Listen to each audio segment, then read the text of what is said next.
बिस्मिल्लाहिर्रहमानिर्रहीम। आज के प्रोग्राम के साथ मैं हूं नुसुल्लाह मलिक। नाज़रीन, तहरीक इंसाफ ने इस्लामाबाद में जलसा मुलतवी क्या किया, उनके कारकुन उनके अपने ही गले पड़ गए हैं। हर तरफ से तनकीद की जा रही है, सीनियर लीडरशिप को तनकीद का निशाना बनाया जा रहा है। इमरान खान की बहन अलीमा खान और PTI की क़यादत आमने सामने आ चुके हैं। पूरे मुल्क के अंदर PTI के सोशल मीडिया वर्कर्स अपनी पार्टी के खिलाफ एहतजाज कर रहे हैं, कह रहे हैं कि बुज़दिलों की लीडरशिप है जो इमरान खान साहब की रिहाई नहीं चाहती है। दूसरी तरफ देखा जाए तो इमरान खान साहब के इस्टेब्लिशमेंट के साथ राब्तों की खबरें मंजर आम पर आ रही हैं और ये लगता ये है कि वो सियासतदान जो इस्टेब्लिशमेंट के ख़िलाफ़ हर वक्त बात करते हैं, सारे इस्टेब्लिशमेंट के दरवाजे पर जाकर दस्तक देने को तैयार होते हैं। क्या इमरान खान साहब का इस्टेब्लिशमेंट के साथ राब्ता बहाल हो चुका है? क्या इमरान खान साहब के लिए आने वाले दिनों में जो मुश्किलात हैं इसमें कमी वाक़ई हो सकेगी? क्योंकि बज़ाहिर ये नज़र आता है कि बैरून मुल्क से जिस तरीके से पाकिस्तान के ख़िलाफ़ आर्टिकल्स लिखे जा रहे हैं, पाकिस्तान की फ़ौजी लीडरशिप को निशाना बनाया जा रहा है, पाकिस्तान की सिक्योरिटी पे बात की जा रही है, उसके ताने बाने कहीं ना कहीं जाकर PTI के बानी चेयरमैन इमरान खान साहब के साथ मिलते हैं। और ये तजियाकार कहते हैं कि जहाँ बाहर बैठे हुए लोग जो सपोर्ट कर रहे हैं इस वक्त, वो लॉबी जो चाहती है इमरान खान साहब को वापस इक़्तिदार में लाया जाए, वही पाकिस्तान को तनकीद का निशाना बना रही है। पाकिस्तान के ख़िलाफ़ मज़ामीन लिखने जाते हैं, पाकिस्तान की हुकूमत के साथ साथ रियासत को चैलेंज किया जाता है, तो गोया इमरान खान साहब के लिए मुश्किलात कैसे कम होंगी। दूसरी तरफ कच्चे के डाकू हमारे लिए मसला बने हुए हैं। यानी आप तसव्वुर कीजिए कि कच्चे के डाकू कई सालों से उस इलाके में कब्ज़ा किए बैठे हैं, पुलिस पर हमले करते हैं, लोगों की बेगुनाह लोगों की जान ले लेते हैं, राह चलते हुए को लूटते हैं और सिंध के अंदर भी कानवाए बनाकर पुलिस के मुसाफिरों को सफ़र करना पड़ता है। साल का ये मसला है, आखिर हल क्यों नहीं हो पाता?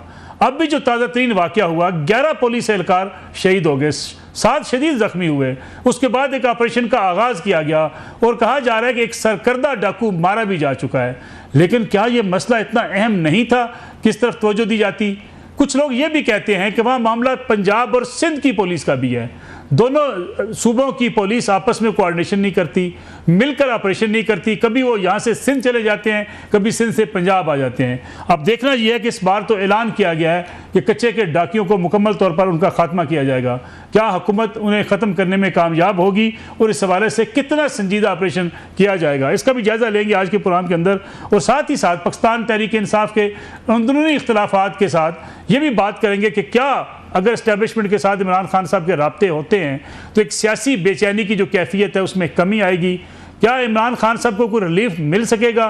क्योंकि ये बातें भी की जा रही हैं कि इमरान खान साहब का मुकदमा मिलिट्री कोर्ट में जाएगा और मिलिट्री कोर्ट में अगर मुकदमा जाता है तो उनके लिए कितनी मुश्किलात बढ़ जाएंगी। इमरान खान साहब अपने लिए कुछ चीज़ें मांग रहे हैं, दरख्वास्त कर रहे हैं कि उन्हें स्पोर्ट्स के लिए, उन्हें अपनी सेहत के ख्याल के लिए कुछ चीज़ें दरकार हैं, जिसके बारे में फ़ैसला किया गया कि जेल मैनुअल के मुताबिक ही ये फ़ैसला होगा। इसका भी आज के प्रोग्राम में जायज़ा लेंगे। प्रोग्राम के पहले सेगमेंट में हमारे साथ मौजूद है मुल्क के सीनियर साफ़ी और तजियाकार एक न्यूज़ के सरबराह फ़ाद हुसैन साहब। फ़ाद हुसैन साहब, बहुत बहुत शुक्रिया प्रोग्राम में वक्त देने का। फ़ाद साहब, PTI कहती थी कि किसी से बातचीत नहीं करेगी, ना इस्टेब्लिशमेंट से बात करेगी, ना हुकूमत से बातचीत करेगी, लेकिन अब कुछ खबरें नज़र आ रही हैं जिसमें इमरान खान साहब से पूछा भी गया कि आपके कोई राब्ते हुए हैं, कौन पैगाम लेकर आया? मुस्कुरा दिए इमरान खान साहब और कहा जी छोड़ें इस बात को, इसका जवाब रहने दें। क्या लग रहा है आपको, PTI और इस्टेब्लिशमेंट के माबैन कोई राब्ते आपको होते हुए नजर आते हैं? मलिक साहब, देखिए, राब्ते तो मेरे ख्याल में बिल्कुल हुए हैं, क्योंकि जिस तरीके से ये जलसा मनसूख हुआ है और जैसे उनकी PTI के लीडर्स की मुलाकात हुई है खान साहब से सुबह 7 बजे, तो ये ऐसे तो नहीं हो सकता। यानी ये तो मुमकिन नहीं है कि PTI के लिए, यानी उन्होंने आजम स्वाति साहब ने अडियाला जेल फोन किया और ऑपरेटर को कहा कि मेरी खान साहब से बात करा दें, उन्होंने कहा जी होल्ड करें मैं आता हूँ, और फिर उन्होंने बात करा दी। ऐसा तो नहीं होता। जाहिर बात है फैसिलिटेट हुआ है और मामला जो हैं वो इस तरीके से हैंडल हुए हैं कि खान साहब जो है वो उन्होंने कहा कि जलसा मंसूख कर दें। अब इसमें देखिए मलिक साहब, ये तो बिल्कुल क्लियर बात है कि जब खान साहब ने ये फैसला किया और उनकी लीडरशिप ने ये फैसला किया तो उनको अच्छी तरह मालूम था कि इससे उनको नुकसान होगा सियासी तौर पर, और वो हुआ। उनके ऊपर तनकीद हुई, बुरा भला कहा गया, लेकिन कोई तो वजह है जिसकी बुनियाद पे खान साहब ने ये फैसला किया होगा कि मेरे लिए शायद ये घाटे का सौदा ना हो।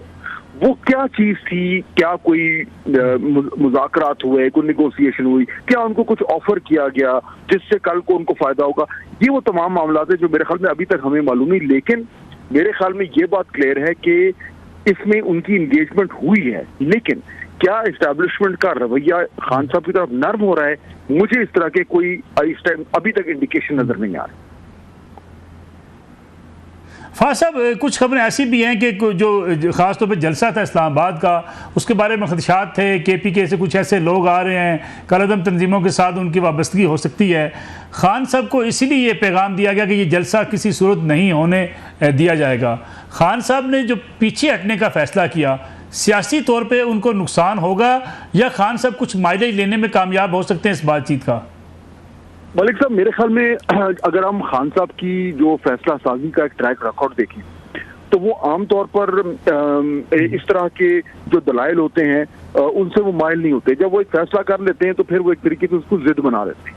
तो अगर उन्होंने अपना एक फैसला जो है वो बिल्कुल आखिरी लम्हों पर वापस लिया है और वापस लेते हुए ये जानते हुए लिया है कि उससे उनको और उनकी जमात को नुकसान होगा, तो जाहिर बात है उनके ऊपर या तो कोई बेहद दबाव था या उनसे कुछ इस तरह की बात हुई है जिससे शायद वो ये समझे कि मुझे कल को लॉन्ग टर्म में को फायदा होगा।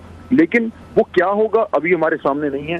अभी जो चीज बिल्कुल जाहिर नजर आ रही है वो ये है कि इस यू टर्न से PTI को सियासी तौर पर नुकसान हुआ है, उसकी क़यादत जो है उस पर शदीद तनकीद हो रही है और उसका जो सपोर्टर है वो मायूसी का शिकार है। लाहौर का जलसा 27 अगस्त को पंजाब हुकूमत सख्ती करेगी? देखिए, मेरे ख्याल में इस वक्त जिस तरह के हालात बने हुए हैं, मुझे तो PTI के बड़े जलसे होते हुए नजर नहीं आ रहे। ये जरूर हो सकता है कि कुछ मुज़ाकरात के जरिए जो है वो कुछ इस तरह का कुछ कॉम्प्रोमाइज हो जाए कि कोई छोटा मोटा उनका जलसा हो जाए। लेकिन देखिए, इस टाइम की सूरत हाल मुल्क में बनी हुई है सियासी तौर पर, और खास तौर पर फैज अमीन साहब की गिरफ्तारी और कोर्ट मार्शल के बाद, तो उसमें ये ख्याल करना कि PTI को ये मौका दिया जाएगा कि वो एक बड़ा पावर शो करे मुख्तलिफ शहरों में और उससे अपनी जो सियासत है जो कि इस वक्त थोड़ी सी दबाव में है उसको री एनर्जाइज करे, ये मुझे तो उस तरह की स्पेस उनको मिलती नजर नहीं आ रही। तो इसलिए मैं तो नहीं देख रहा कि उनको बिल्कुल एक खुली छुट्टी दी जाएगी। मेरे ख्याल में उनके ऊपर हुकूमत से और एस्टैब्लिशमेंट से दबाव जो है वो जारी रहेगा। आपको क्या लगता है कि मिलिट्री कोर्ट्स के हवाले से खान साहब के बारे में हुकूमत भी बयान देना शुरू हो गई है? ख्वाजा आसिफ साहब ने कहा अगर बानी PTI का ट्रायल हुआ तो ओपन कोर्ट में होगा। हुकूमत पुरुमीद नज़र आती है कि यह ट्रायल होगा मिलिट्री कोर्ट में। खान साहब मिलिट्री कोर्ट के ट्रायल से बच सकेंगे?